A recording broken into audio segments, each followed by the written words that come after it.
უნდა გადავინაცვლოთ ვერეს სტეიქჰაუსში, სადაც ნანუკა უგემრიელეს სალათებს დაგვაგემოვნებინებს დილამშვიდობისა ნანუკა. ნანუკა დილამშვიდობისა დარწმუნებული ვარ გეთახვები, ani დადგა ჩემი დროც დილამშვიდობის სალათის მოსამზადება. რა ვემზადები თქვენთან.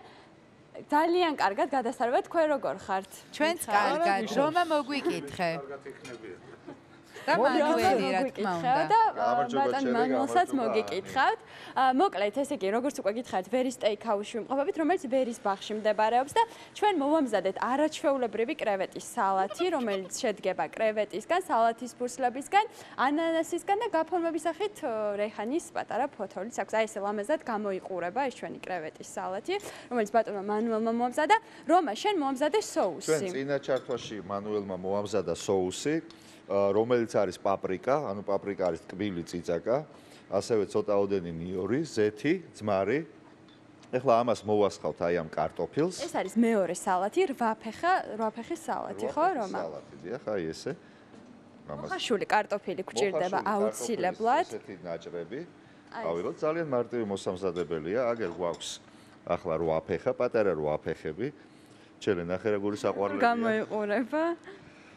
ძალიან გემრიელი იქნება. დარწმუნებული ვარ, მოხაშულ კარტოფილთან ერთად. კი ბატონო, აი ასე. აი ესეთი ლამაზი სალათი, ძალიან მარტივად. ერთი წუთით ზემოდან ისევ ცოტაოდენი ასე სოუსი. გემოვნებაზე დამოკიდებული თუ გსურს მეტი სოუსი. და ალბათ ჩანს კადრში აგერ აქ არის ძირას რა არის გითხარ? ძირას მარცვლები. და ასე ცოტა ზემოდან მოვაყრეთ. ძალიან ამ სალათს.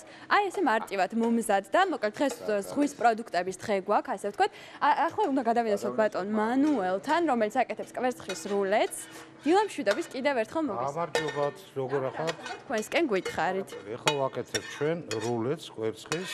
და როგორ მზადდება კვერცხის რულეტი? ესე იგი, კვერცხს ვწვავთ განსხვავებულად ოდნავ, არა ტრადიციულად, განსხვავებულად იწვევთ. კი ბატონო, მაგრამ საველე პირობებში გვიწევს კვერცხის შეცვლა, მინდა გითხრათ. ესე იგი, კვერცხის სხვადასხვა ინგრედიენტებით, ბეკონით, ცალკე, ჩვენოთ მაყურებელს გოჩა თუ შეიძლება. და სტაფილოთით ცალკე, ბულგარული ცალკე, აჯიკით და ყველით და ვაკეთებთ ესე იგი, ომლეტს, აი ამ ტაფაზე. პირველ ომლეტს ვახვევთ, მერე მეორეს ვათავსებთ პირველად მომზადებულ ომლეტს, ისე ვახვევთ და ასე შემდეგ, ანუ გამოგდეს. პირველ რიგში ტაფა უნდა იყოს გახურებული, როგორც თქვენ მიცხადეთ. ცხადია, ტაფა. და შემდეგ ცოტაოდენი ზეთს მოვასხავთ. კარგი, შეგვიძლია დავიწყოთ მზადება. კი ბატონო, აი აქ რულეტის ნაწილი გვაქვს უკვე გამზადებული. და ეხლა შევუდგეთ. არაფერი, ტაფა უნდა გავაცხელოთ. ჩვენ შეიძლება ყველა ფენის მომზადება ვერ მოვასწროთ, მაგრამ აუშვებს. აქ მთავარია პრინციპი მომზადების. მე ვფიქრობ, ცოტა რთულია ჩვენთვის დამწყებებისთვის. მე ესე არ მომზადები არასდროს ომლეტი და გვასწავლეთ აი რაღაცა. სასურველი ამისთვის იყოს ძალიან კაი ტაფა. სასურველია იყოს ქურა და არა მაყალი თავისთავად. ჯობესია გასქურაზე მომამზადოთ, ხო? ჩვენ დიასახლისები გაითვალისწინებთ. და ეხლა გაჩვენებთ პრინციპს. აი მაგალითად ვიღებთ ყველით, ხო?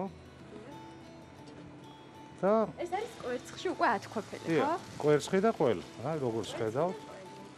ეხლა ეს უნდა გამოწვეს ძირი. ზედაპირი არ არის აუცილებელი რომ იყოს თავიდან ბოლომდე გამომწვარი, მაგრამ პრინციპი არის ესეთი. ყველი შეიძლება იყოს უმარილო თუ არ აქვს მნიშვნელობა როგორი ყველი. კერძი უნდა იყოს მარილიანი. მარილიანი უნდა იყოს. გემო, ეს უნდა იყოს აუცილებლად. კი, ოდნავ მარილიანი ყველი შეგვიძლია გამოვიყენოთ. კარგი, შემდეგ რას ვაკეთებ? ეხლა მოვამზადებთ ამას. აი აქ რულეტი გვაქვს მომზადებული უკვე ერთი ნაწილი, აი როგორც ხედავთ, გაჩვენებთ. ეს რო გამოცხება მოვათავსებთ შიგნით, ეხლავე გაჩვენებთ. აი ესე. თითო ფენის მომზადებას დაახლოებით რამდენი წუთი ჭირდება? იცით რა, ნუ ალბათ 1 წუთი. ნუ მთავარია რომ ასე ვთქვათ, კარგად შეიკრას.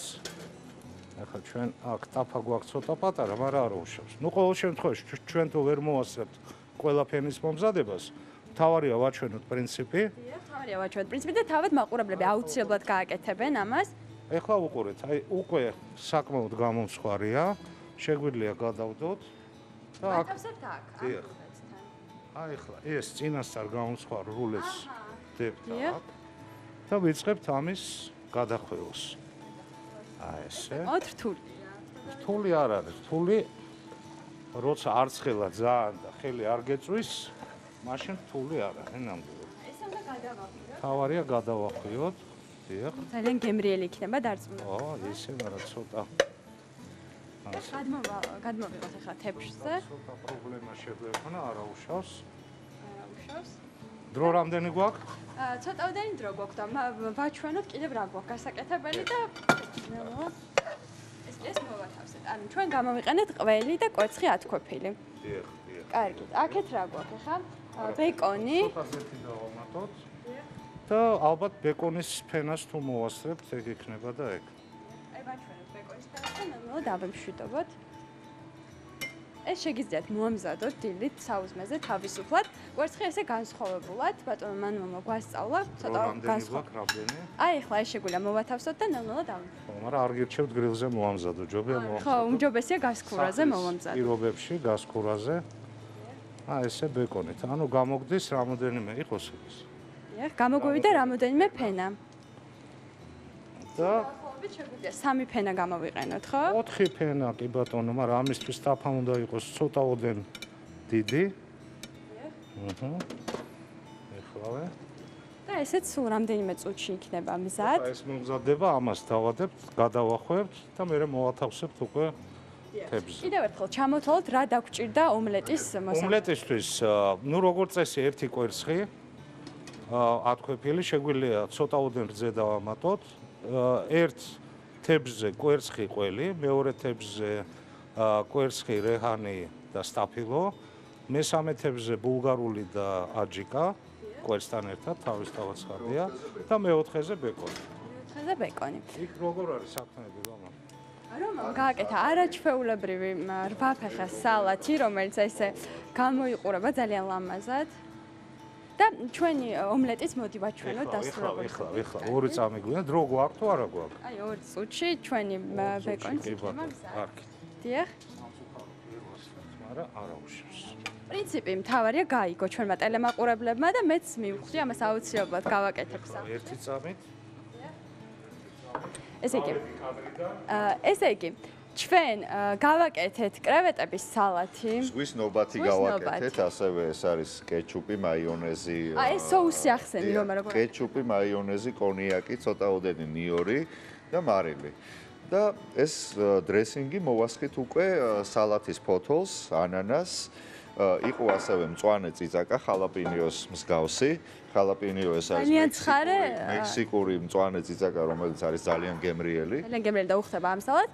ეს არის კრევეტების სალათი. დრესინგთან ერთად დიახ აურიეთ ეს ყველაფერი და რა თქმა უნდა კრევეტები მოხარშული. მოხარშული კრევეტები. სხვადასხვა კრევეტებია ძალიან ისეთი საინტერესო, ანუ ოდნავ მეტი რომ მოიხარშოს ან ცოტა ნაკლები, ეს უკვე ის არ არის, ანუ ყველაზე რთული არის კრევეტის მომზადება. მოხარშო, ხო, აი ძალიან რთულია მართლაც ამის მომზადება. რაც შეეხება რვაფეხას. რაც შეეხება რვაფეხას, ეს არის ასევე საკმაზი დრესინგი არის ზეთი, ზეითუნის, არის ძმარი, არის პაპრიკა, პაპრიკა არის ტკბილი წიწაკა. დიახ, არის ცოტაოდენი ნიორი. ამაზე დავყარეთ ჩვენ ძირას მარცვლები გაფორმებისთვის, კარტოფილს მოვასხით ასევე ეს соуსი. და ჩვენი რვაფეხის სალათი მზად არის. აი ესეთი ზღვის პროდუქტები ქონდა და აი ჩვენი ომლეტიც მზად არის.